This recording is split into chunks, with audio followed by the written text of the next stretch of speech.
পদ্মা নদীতে নোঙর করা geo bag বোঝাই মহসিন এক্সপ্রেস নামের একটি বাল্কহেড ডুবে ভেতরে থাকা 2 কর্মচারী নিখোঁজ হয়েছে। রুদ্রবার্তা প্রতিনিধি পাঠানো প্রতিবেদন ও ভিডিও চিত্র নিয়ে রুদ্রবার্তার ডেস্ক রিপোর্ট।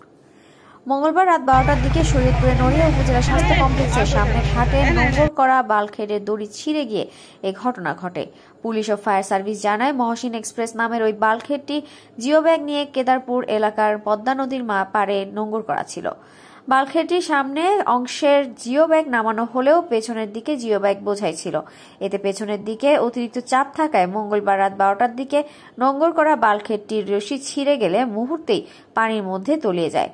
এ সময় বাল্কহেডের ভেতরে ঘুমন্ত অবস্থায় থাকা 2 জন কর্মচারী নিখোঁজ হয়। পরে জরুরি সেবা নম্বর 999-এ খবর পেয়ে ঘটনাস্থলে পৌঁছায় পুলিশ ও ফায়ার সার্ভিস। বর্তমানে নিখোঁজদের সন্ধানে ডুবুরি দলের উদ্ধার কার্যক্রম চলমান রয়েছে।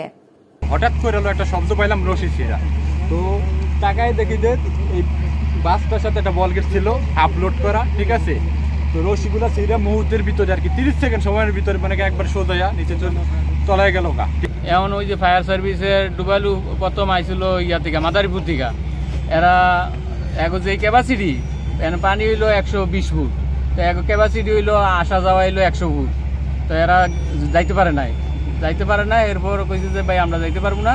এরা এই ঢাকার স্পেশাল যারা এগো ফোন দিয়া এগো এই যে অনে আনছে, অনে আইনা অনেক যে নামটা আছে, অনেক নামার পর বুঝতে পারবো যে এরা কি পরিস্থিতি, কতটুকু কি করতে পারে না করতে পারে, অনেক কাছে জিজ্ঞাসা করলে বলতে পারবো আমরা।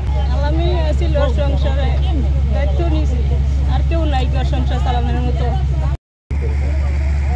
সরকারের কাছে আমাদের একটাই অনুরোধ, আমার বাইরে আলামিন ইয়াতে আছে, আমরা ওনার লাস্ট আইছি, আমি আমার স্বামীর লাস্ট চাই।